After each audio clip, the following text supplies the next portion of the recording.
नमस्कार, आपके साथ मैं हूं गौरव अग्रवाल। और देखिए, देश में कोरोना के हालात बहुत ज़्यादा ख़राब हो चुके हैं। जितने आप शब्दों का इस्तेमाल कर लिए उससे कहीं ज़्यादा।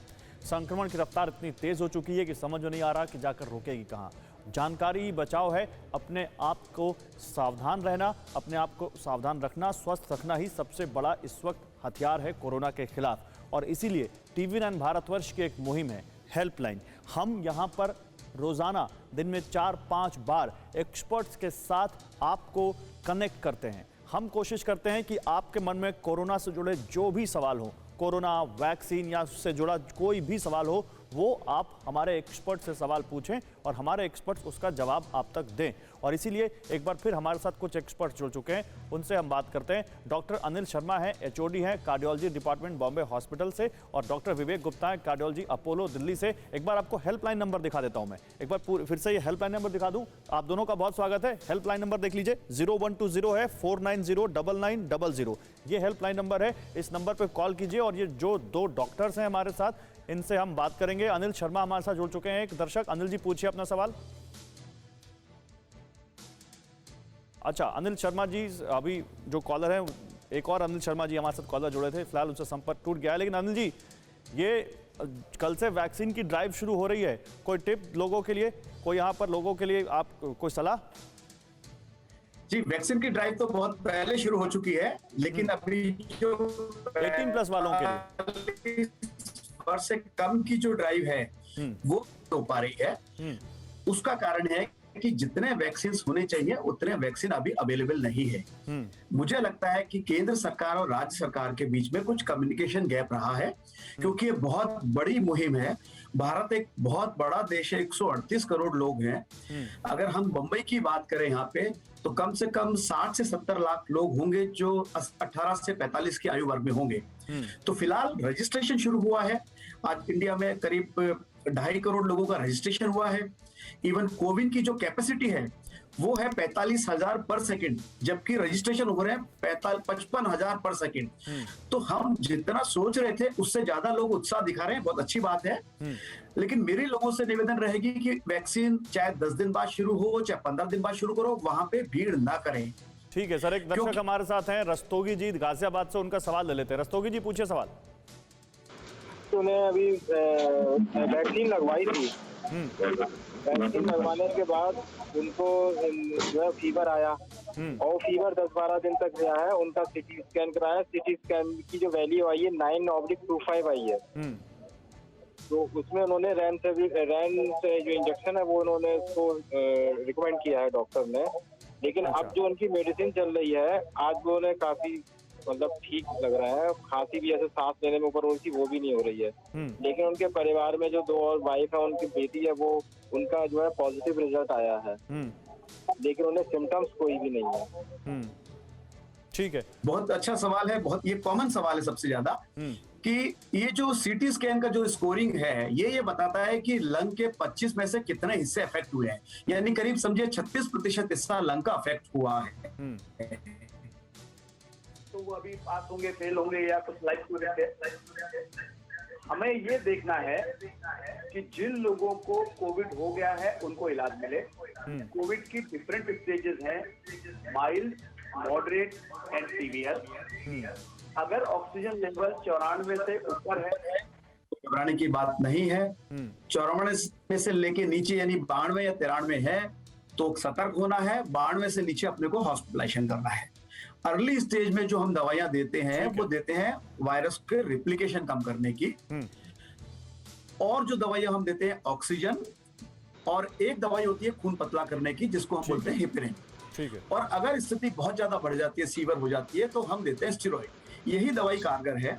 ठीक है सर, जल्दी बहुत सारे कॉलर जुड़ रहे हैं हमारे साथ, तो जल्दी सबको कनेक्ट करने की कोशिश करते हैं। तो ये ड्यूरेशन कम करती है हॉस्पिटलाइजेशन का, लेकिन ये डेथ रेट कम नहीं करती है। तो इसमें रेमडेसिविर मिले नहीं मिले इतना पैनिक होने की बात नहीं है। इंदौर से विजय सोनी है हमारे साथ, एक बार उनका भी सवाल ले लेते हैं। विजय जी, पूछिए सवाल। सर, मेरा प्रश्न ये है कि अभी एक रिएजेंट है लेबोरेटरी केमिकल मिथाइलिन ब्लू, इसका उपयोग बहुत उपयोगी सिद्ध हो रहा है कोरोना के इलाज में। क्या ये सही बात है? हाँ, वो खबर मैंने भी देखी है। डॉक्टर विवेक, आप मानते हैं इसको मलेरिया के इलाज में जो वो दवा यूज हो रही है उसको बताया जा रहा है कोरोना से भी इलाज हो सकता है, कोरोना में का नहीं, ऐसा है कि this is a medicine which is being used for long time. जो सीवियर हाइपोटेंशन पेशेंट होते हैं, उनको इंट्रैक्टेबल हाइपोटेंशन है, उनके लिए नॉर्मली यूज करते हैं to get the blood pressure up. लेकिन ये कोरोना के इलाज के लिए इसका कोई स्टैंडर्ड ट्रायल में नाम भी नहीं है। बहुत से पेशेंट जो आते हैं तो हम लोग जैसे कि रेमडेसिविर इस्तेमाल करते हैं, स्टेरॉइड करते हैं, खून पतला करते हैं, हेपेरिन करते हैं, टोक्लिजुमैब जो कि IL-6 इनहिबिटर है, और जो साइटोकाइन स्टॉर्म हो जाता है उसको इस्तेमाल करते हैं, जैक इनहिबिटर्स का इस्तेमाल करते हैं। तो इसमें अननेसेसरी भ्रम ना होने की कोशिश करें, ये अस्पताल डिसाइड करेगा। Methylene blue is not that ब्राम्बार। ठीक है, मतलब यहाँ पर एक्सपर्ट के एडवाइस के बिना कोई भी अपना आप मेडिकेशन ना करिए। कुछ भी हो आप किसी अपने डॉक्टर से जरूर पूछिए इस बारे में। कोई भी कहीं से भी किसी भी सोर्स से आपको खबर मिल रही है तो उस पर आंख मूंद कर भरोसा मत करिए। लखनऊ से गोपाल है हमारे साथ। गोपाल जी, पूछिए सवाल। सर, मेरा सवाल ये है कि जो लोगों को ऑक्सीजन अवेलेबल नहीं हो पा रही है, तो जो ऑक्सीजन कैंस है वो कितना कारगर है, मतलब कितना काम, कितनी हेल्प कर सकते हैं पेशेंट की इमरजेंसी में? विवेक जी। ऑक्सीजन कैंस क्या, ऑक्सीजन कंसंट्रेटर है और एक ऑक्सीजन वो है। देखिए, जो छोटे वाले हैं उनको कैंस कहते हैं, और जिसको ऑक्सीजन का सिलेंडर है वो काम करते हैं। मैं अभी भी कहता हूँ, मेरे पास कई कॉल आए, मैं आपको आपके टीवी के माध्यम से बताना चाहता हूँ कि होम क्वारंटाइन में अगर बेड्स अवेलेबल नहीं है, अगर होम केयर नर्स रख लें, ऑक्सीजन का लेवल 94 के ऊपर रखें, अगर ऑक्सीजन सैचुरेशन कम हो रहा है तो इंट्रावीनस दवाई अगर घर पे शुरू कर पाए, स्पेशली स्टेरॉइड, और अगर ज्यादा रेमडेसिविर आपको मिल पा रही है और आपका सैचुरेशन कम हो रहा है तो घर पे दें। आईवी एंटीबायोटिक्स का काफी रोल है, तो ये सब करेंगे तो आराम मिलेगा। ऑक्सीजन को देखें, सैचुरेशन बढ़ाना है, चाहे कैन से बढ़ाइए, चाहे कंसंट्रेटर से बढ़ाइए, चाहे आपके हॉस्पिटल के अंदर हॉस्पिटलाइज होकर बढ़ाइए। ठीक है। Home quarantine plus home care nurse will play a major role to reduce the burden of the hospitals, जो कि बहुत ज्यादा है इस समय। मैं लखनऊ का रहने वाला हूँ, आपके लखनऊ से आपको क्वेश्चन पूछा, मुझे बड़ा अच्छा लगा। बहुत बढ़िया। कानपुर से एक दर्शक है हमारे साथ, लखनऊ के पास से ही है सर, प्रीति जी, उनका भी सवाल ले लेते हैं। प्रीति जी, पूछिए सवाल। जी सर, वो मैं ये पूछ रही थी कि जो हम लोग रजिस्ट्रेशन करा रहे हैं उसमें अभी तो पूरा 45 प्लस वाला ही दे रहा है, 18 प्लस वाला तो दे नहीं रहे हैं। अच्छा, डॉक्टर साहब से कोई आप पूछना चाहती हैं इस बारे में? वैक्सीन से जुड़ा कोई आपके मन में और कोई सवाल, या यही सवाल है कि रजिस्ट्रेशन 18 प्लस वालों का नहीं हो रहा है? नहीं सर, यही सवाल है। नहीं, हो रहा है। मैंने कई लोगों को कराया है, देखा है। हो सकता है आज ना हो रहा हो, मेरे बेटे ने ही कराया है परसों, रजिस्टरिंग। नहीं, और हो रहा है 2.5 करोड़, जैसा कि अभी डॉक्टर अनिल ने भी कोट किया था, 2.5 करोड़ लोग रजिस्ट्रेशन करवा चुके हैं। तो आप एक बार फिर से कोशिश कीजिए, हो सकता है आपका रजिस्ट्रेशन हो जाए। राजकोट से रमा जी हमारे साथ है। रमा जी, पूछिए सवाल। जी रमा जी, आप मुझे ना, हाँ, और मुझे अस्थमा, थायराइड और शुगर की प्रॉब्लम है, तो वैक्सीन लेना मेरे लिए सही है या नहीं है, ये मेरे को पूछना था सर। डॉक्टर अनिल। प्रत्येक व्यक्ति को वैक्सीन लेना चाहिए। जितनी उम्र ज्यादा है, जितनी कोमॉर्बिडिटीज यानी diabetes, blood pressure, kidney, heart, ये सब बीमारियां, उनको ज्यादा जरूरी है, जल्दी से जल्दी लेना चाहिए। रजिस्ट्रेशन कराइए, बिना रजिस्ट्रेशन के मत जाइए, वैक्सीन सेंटर में भीड़ मत लगाइए, जल्दी से जल्दी वैक्सीन लीजिए। ठीक है। अशोक कुमार है मधुबनी से हमारे साथ। अशोक जी, पूछिए सवाल। सर, हमारा ये है कि मैं 52 साल का हूँ, मैंने अपना दोनों डोज ले लिया है, और हमारी पत्नी है, उनका फर्स्ट डोज लिए हुए अभी 20 दिन हो गए हैं। मेरा बड़ा लड़का डॉक्टर है, उसने 21 तारीख को अपना डोज लिया है, लेकिन छोटा वाला 22 साल का है, उसका डोज अभी तक नहीं पड़ा है। तो मैं चाहता हूं कि ये बताएं कि हम लोग कितने सुरक्षित हैं और हमारा बेटा डॉक्टर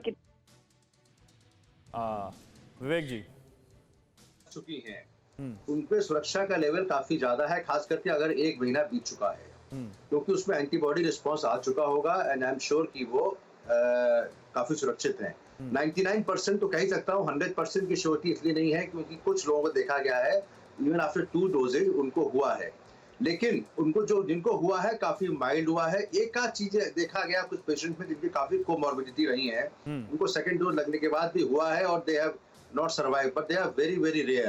तो आप सुरक्षित हैं, आप भगवान पर विश्वास करिए, और जब दूसरे डोज का नंबर आता है लगवाते रहिए, और तब तक आप सैनिटाइजेशन और मास्क घर से बाहर ना ही निकले तो अच्छा है।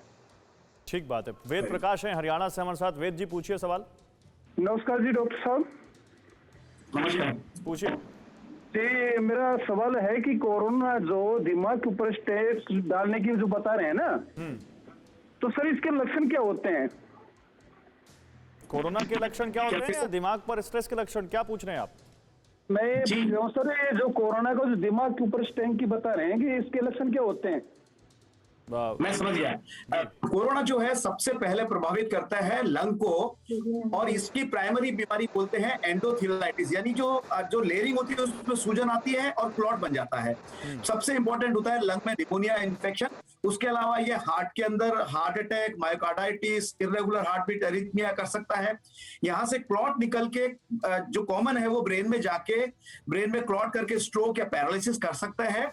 इसीलिए मैंने बताया अभी तक जो कारगर दवाइयां हैं वो ऑक्सीजन, रेमडेसिविर थोड़ी मात्रा में, खून पतला करने की दवाई हेपेरिन, और ज्यादा सीरियस कंडीशन में स्टीरॉइड, यही दवाइयां हैं। तो ब्रेन को प्रिवेंट कर सकना चाहिए, तो वो अपने डॉक्टर को दिखाएं, अगर जरूरत हुई तो वे दवाई दे, अपनी सलाह से बिना डॉक्टर की मर्जी के कुछ भी दवाइयां मत लें। ठीक है, रायबरेली से विकास है हमारे साथ। विकास जी पूछिए सवाल। हेलो जी विकास जी पूछिए। सर, मैं सिरसा से बोल रहा हूँ, राजेंद्र जी। अच्छा राजेंद्र जी पूछिए। सर, मेरा बड़ा भाई है जी, उसके 2-3 दिन से बुखार है, तो घर पे ही है। उसके लिए सर क्या करना चाहिए? विवेक जी। चलना चाहिए, कोरोना हो सकता है क्योंकि पॉजिटिविटी रेट 43% के आसपास है और सीरो पॉजिटिविटी काफी हाई है। हम अब शुरू से यही बात कहना चाह रहे हैं कि स्टार्ट ट्रीटमेंट अर्ली।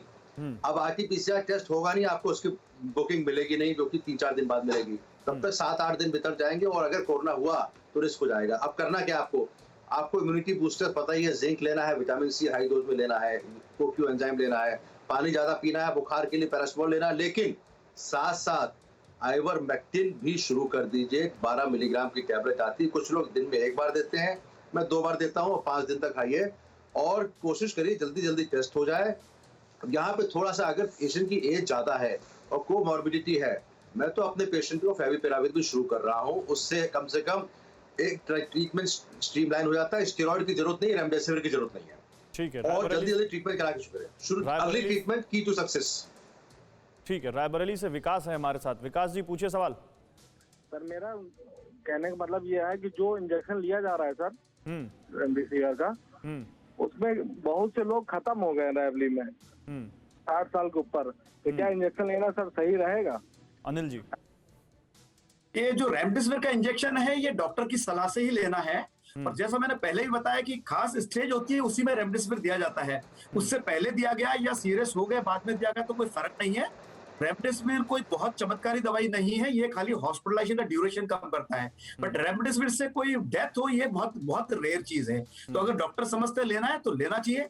बट मैं और एक चीज यहाँ पे ध्यान दिलाना चाहूंगा कि प्राणायाम जरूर करें और अपने सब्जी सलाद फलों का सेवन करते रहें, रिलैक्स रहें, दिमाग को शांत रखें। ठीक है, कुमार गौरव है दरभंगा से।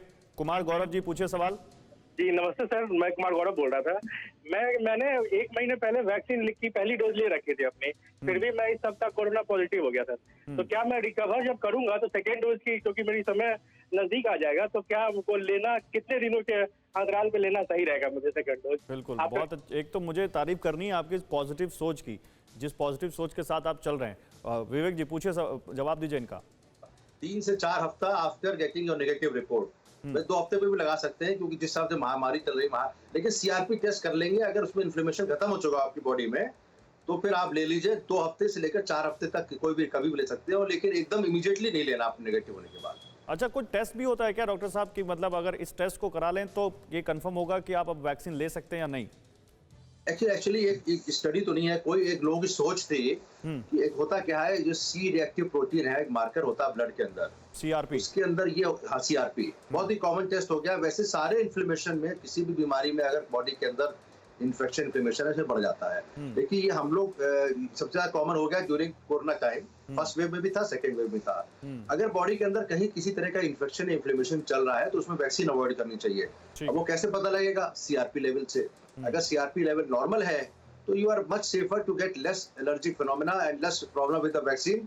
इसलिए सीआरपी लेवल, खास करके जो पेशेंट कोरोना से रिकवर कर रहा है उसका तो मैं जरूर कहूंगा कि सीआरपी लेवल करा लें। 2-3 हफ्ते बाद जब नॉर्मलाइज आ गया हो तो लगवा लें। ठीक है, हरियाणा से राजेश है हमारे साथ। राजेश जी पूछिए सवाल। Sir, what is the difference between pneumonia and COVID-19? Anil ji, सवाल बोलिए। कोविड-19 और निमोनिया के बीच क्या अंतर है, ये पूछ रहे हैं। हाँ जी, बिल्कुल सही। मैं शुरुआत करूंगा कोरोना वर्ड से। कोरोना एक वायरस होता है, उसमें कोरोना कई तरह के वायरस होते हैं, उसमें एक सब टाइप जो कोरोना है वो उसने बीमारी करी, उसको बोलते हैं कोविड-19। कोविड-19 यानी कोरोना ने कुछ बीमारी अंदर पैदा कर दी है, उसका एक हिस्सा है निमोनिया। यानी कोविड-19 सब सिस्टम्स को अफेक्ट करता है, लंग को, ब्रेन को, इंटेस्टाइन को, हार्ट को, कहाँ अफेक्ट कर सकता है। तो उसमें से जो सबसे कॉमन चीज है, सबसे अर्ली है, वो लंग को इफेक्ट करता है, जिसमें हमने पहले बात भी की कि स्कोर जो है, हम जैसे सीटी स्कैन में देखते हैं कि 25 में से कितने एरिया इन्वॉल्व है लंग के, उससे हम स्कोरिंग देख सकते हैं। ठीक है, ओम प्रकाश जी हैं अहमदाबाद से। ओम प्रकाश जी, पूछिए सवाल। हाँ जी, यही है कि मतलब हम कहीं बाहर तो जाते नहीं है, और जैसे घर में बैठे भी अगर कुछ खांसी बासी आती है तो हम जो पी रहे हैं वो बराबर है कि नहीं? काली मिर्च, हम डॉक्टर साहब से पूछना चाहते हैं, काली मिर्च, लौंग और इलायची और अदरक का रस, उसका काढ़ा बना के पी रहे हैं तो कोई तकलीफ तो नहीं? विवेक जी, देखिए ऐसा है, काढ़ा का इस्तेमाल काफी वेव 1 में भी हुआ और वेव 2 में भी हुआ, कोई नुकसान तो करेगा नहीं। देखिए पर्पज यह है कि किसी तरह से आपकी इम्यूनिटी बढ़ाई जाए। घर के अंदर है, ब्रीदिंग एक्सरसाइज जरूरी करिए। एक चीज जरूर जोड़िएगा कि काढ़ा कितना पी सकते हैं, कोई लोग कितने, क्योंकि कई बार ये आया कि उससे अगर बहुत ज्यादा पी लिया तो नुकसान भी शायद कर सकता है, क्या ऐसा भी कुछ है क्या?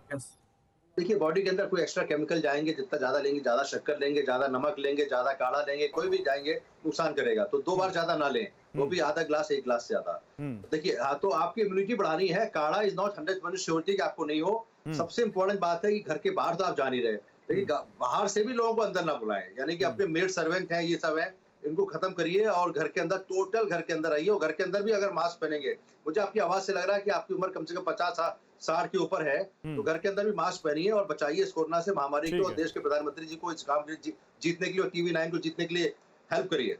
बहुत शुक्रिया सर आपका। आप जैसे लोग जिस तरह से इस लोगों को जागरूक करने में मदद कर रहे हैं, हम जरूर इस जंग को जीतेंगे, पक्का भरोसा है। बहुत शुक्रिया आपका और हमारे दर्शकों का बहुत शुक्रिया जो आप इस तरह से हेल्पलाइन पर फोन करके अपने आप को जागरूक कर रहे हैं, क्योंकि आप अपने आप को नहीं सुरक्षित कर रहे हैं, अपने आसपास के लोगों को भी सुरक्षित कर रहे हैं जागरूक होकर। परवाह देश की, सोमवार से शुक्रवार रात 10 बजे TV9 भारतवर्ष पर।